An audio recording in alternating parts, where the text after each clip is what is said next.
so you want to rock a taper cut. There are a couple things that I would recommend if you are looking to rock a tapered natural cut for your hair this summer, whenever you're watching this. These are just a couple tips. Tip number one, you want to know what kind of look you're going for. Are you trying to go super duper short on the sides and in the back?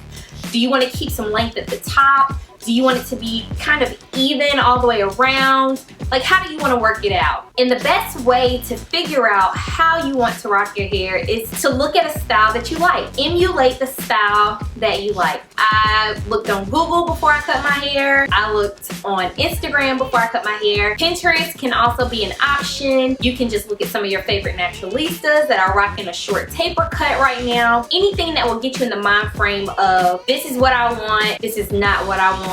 Let's see if we can work with this. Tip number two, you have to decide if this is something that you actually want. And I say that because some people cut their hair and then they're like, oh, I should have never cut my hair. It doesn't have to be that way. You can practice before you decide to cut it all the way. I have a tutorial that is the faux tapered cut, and I did that prior to me cutting my hair, and I didn't even do that specifically for the haircut. I just thought that the haircut was really cool. My sides were shaved at the time and I wanted to try something different. My hair was still longer, but I did that style and I actually liked that style, and when I cut my hair, I emulated that style a little bit. So if you do really want to cut your hair, maybe you have some apprehensions about cutting your hair, you don't know how you'll look with that style, go ahead and test it out. Test out a faux tapered. You can also do like a fro hawk. If you have long hair on the sides and you want to see what it's going to look like, do a fro hawk, do like a tall puff, anything to kind of take your hair out of the way on the sides and in the back so that you can actually see how that cut will look on you. Tip number three, you have to decide how short you want to go. Now there are styles that you see that people are wearing where the hair looks really short but it's not. Like for me, example, I am an example of a longer tapered. It is longer now than it was when I first started. Actually, when I initially cut my hair, it was about this length on the sides. It might have been a little shorter. In the back, it was definitely longer. I have since then cut my hair, so I went really short on the sides and in the back. But you have to decide how much you want to keep.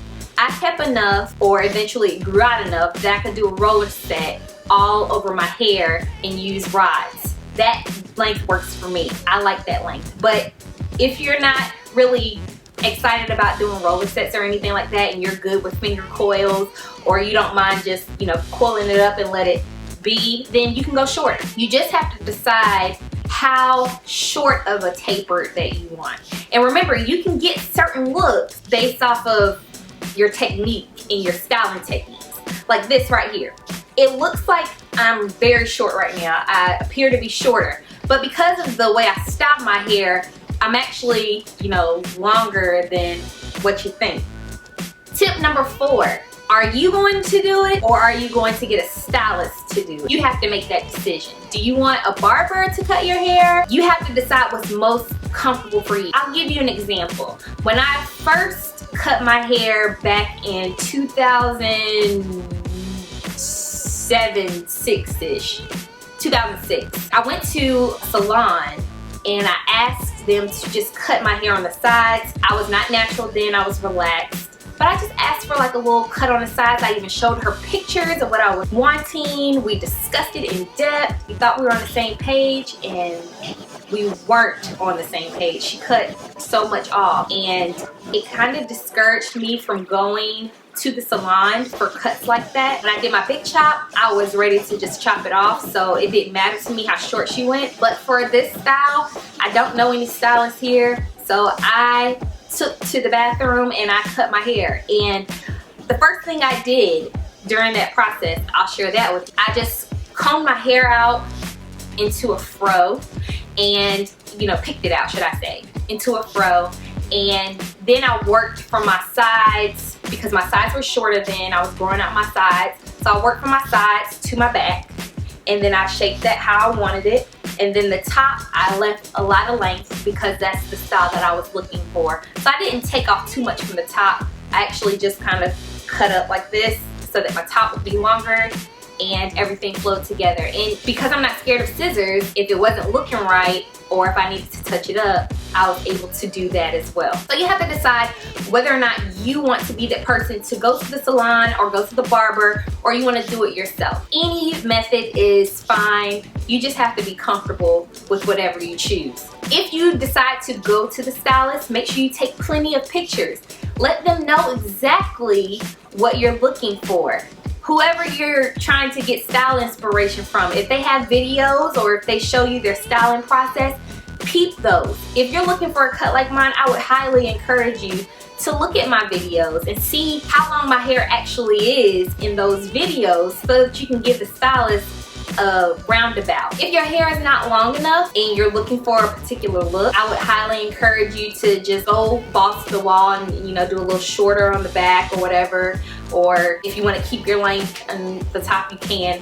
I encourage people to do what makes them comfortable and what makes them look their best. I've gotten to the point where now if I am going to a stylist, if I say cut it, because I'm not seeking length, if they cut it too short, whatever. So you just have to, like I said, you have to be comfortable with that. And last but not least, if you are looking for a tapered cut and this is something that you really want to do, I highly encourage you to add some fun and some funk to it and go boss to the wall. Add some color. I'm a huge advocate of color. I have had color in my hair since the beginning of my naturalness, and I can tell you color changes the dimension, color changes that cut, that takes it to the next edge. So if you're looking for something different, and you know, taper is cool, but taper with color is cooler. Maybe, yeah, a little bit. But something different, something fun, something exciting, just do it. Those are my tips on what to do or what to think about before you go get a tapered cut. If you have questions or tips of your own, make sure you leave those down below in the comment section. And until next video, fam, thank you so much for watching, and I will see you soon. Peace.